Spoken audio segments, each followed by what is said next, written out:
Microchips implanted in our brains and artificial intelligence much smarter than humans.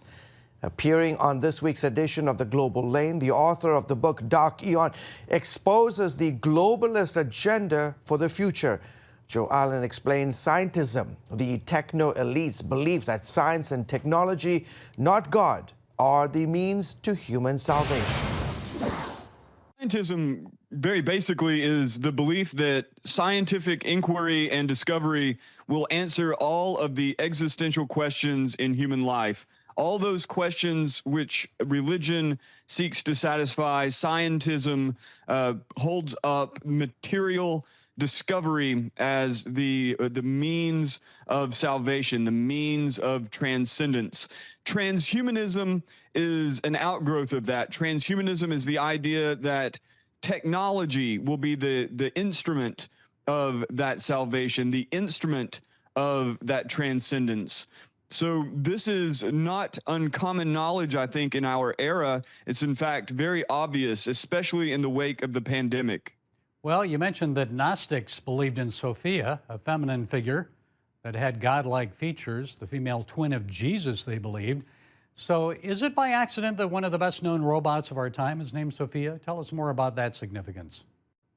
So the robot Sophia addressed the UN yet again for their Sustainable Development Goals meeting. Sophia takes her name directly from the Gnostic Aeon Sophia. So the robot was created by Hanson Robotics. David Hanson, founder of Hanson Robotics, named Sophia after the character Sophia in Philip K. Dick's novel Valis. The novel Valis has a Gnostic premise.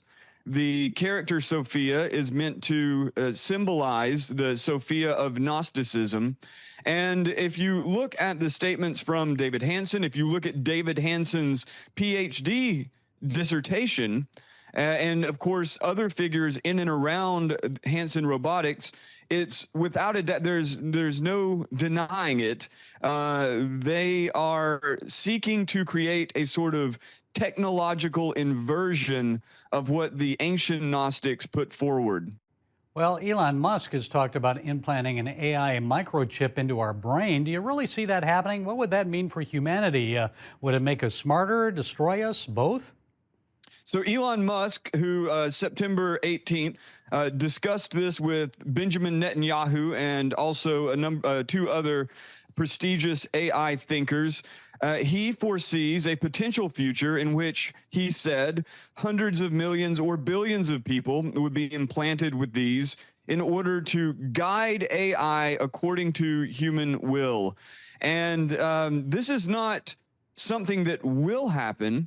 Neuralink, his company, Musk's company, just got FDA approval, but there are two other companies, BlackRock Neurotech, funded by Peter Thiel, and Synchron, which is funded by both Jeff Bezos and Bill Gates. Both of these companies already have brain-computer interfaces implanted in human brains that allow them to interact with digital devices by way of artificial intelligence. This is already a reality.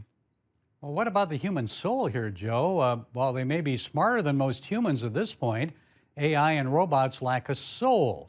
And it sounds like these creators are trying to play God or replace God. So what difference does all this make?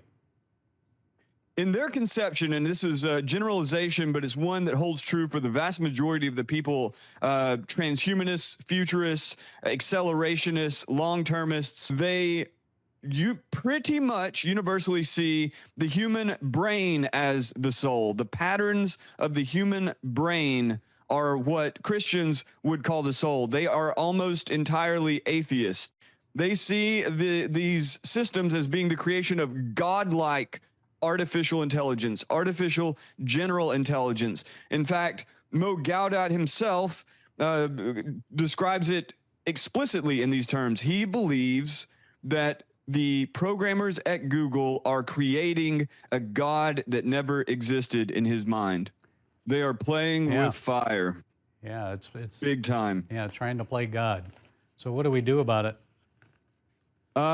You know, at this point, given that we're talking about the wealthiest man on earth, the most powerful corporations on earth, the most powerful military on earth, and all of their competitors in China, India, and Israel and Europe, I think probably this is not the most optimistic. Brace yourself.